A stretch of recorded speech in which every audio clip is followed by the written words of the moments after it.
hello guys once again नयाँ भिडियोमा आइसकेका छौँ अनि आज चाहिँ हामी म्यानेजरको सामान लिएर चाहिँ रुमतिर जाँदैछौँ किनभने चाहिँ म्यानेजरले नयाँ रुम ल्याएको थियो अनि बाटो चाहिँ यस्तो खतरनाक थियो कि भन्न सक्दैन अनि हेर्दा हेर्दा चाहिँ हामी म्यानेजरको रुममा पनि पुगिसक्यौँ अनि गाडीलाई चाहिँ हल्का ब्याक गरेर चाहिँ हामी सामानहरू चाहिँ निकाल्न रेडी हुँदै थियौँ अनि साथी चाहिँ हल्का फोटो खिच्दै भनेर पोजहरू खतरा दिँदै थियो त्यहाँ चाहिँ गाली गरिरहेको थियो अनि त्यसपछि रुम चाहिँ यस्तो खतरा थियो कि भन्न सक्दैन चाहिँ है त्यसपछि चाहिँ साथीले चाहिँ हल्का मिस्त्री पारा देखाउँदै कारहरू फिक्स गर्दै थिए काम सकेर चाहिँ हल्का घुमेर चाहिँ हामी नास्ता खानातिर लाग्यौँ हामी चाहिँ स्कुटीमा चाहिँ हल्का पोज दिँदै खुसी हुँदै चाहिँ रमाउँदै गयौँ क्याफेको नाम चाहिँ श्री लक्ष्मी क्याफेटेरिया रहेछ अनि यहाँ चाहिँ मासुको आइटम बिरयानी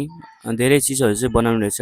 हेर्दा चाहिँ मिठो बनाउला जस्तो देखेको थियो खाएपछि चाहिँ थाहा हुन्छ अनि साइडमा चाहिँ यहाँ सेकुवा कुखुराको बनाउँदै थियो हामी चाहिँ भित्र गएर चाहिँ अर्डर दिएर चाहिँ मस्त मोबाइल चलाउँदै म्यानेजर म साथी अनि एउटा दाइ चाहिँ भएर कुरा गफ गर्दै है अनि दाइले चाहिँ यता हाई हेलो गर्दै थियो हाई हेलो गर्दा गर्दा चाहिँ हाम्रो फर्स्ट आइटम चाहिँ के हो नाम चाहिँ थाहा होइन मिठो चाहिँ थियो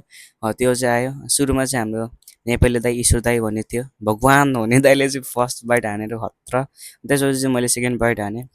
अनि खतरा मिठो लाग्यो मलाई नि अनि त्यसपछि म्यानेजरले चाहिँ अर्को आइटम चाहिँ ट्राई गर्न साथीले दियो त्यसपछि चाहिँ हाम्रो सेकेन्ड आइटम चाहिँ सरले आफै टेस्ट गर्नुभयो अनि हाम्रो थर्ड आइटम पनि चामलको रोटी र चापत्ती चिकन करी र अनि पेप्सी पनि हाम्रो थर्ड आइटममा हाजिर भइसकेको थियो हाम्रो चिकन करी चाहिँ है चिकन करी मात्र हो तर फ्लेभर चाहिँ भैँसीको पनि आइरहेको हामीले चाहिँ दुईवटा है एउटा चापत्ती र अनि चामलको रोटी चाहिँ लिएँ सुरुमा चाहिँ मैले चामलको रोटी खाएँ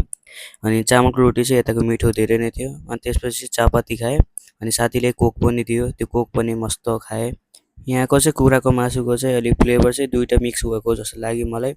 एउटा भैँसीको अनि एउटा चाहिँ कुखुराको लाग्यो त्यसपछि चाहिँ मैले चामलको रोटीसँग चाहिँ पहिला ग्रेभीसँग डुबाएर खाएँ भिडियो गर्दा गर्दा चाहिँ दाइले चाहिँ बोतल अगाडि राखिदियो त्यसपछि चाहिँ मैले त्यो भिडियो कट गरेर चाहिँ हाम्रो चाहिँ 4 आइटम पनि आएको थियो अनि हाम्रो फ्राई चिकन अनि कुपुस अनि माइनस अनि गार्लिकहरू चाहिँ आएको थियो अनि त्यसपछि हामीले दुईवटा फ्राई चिकन लिएँ त्यसमा माइनस र अनि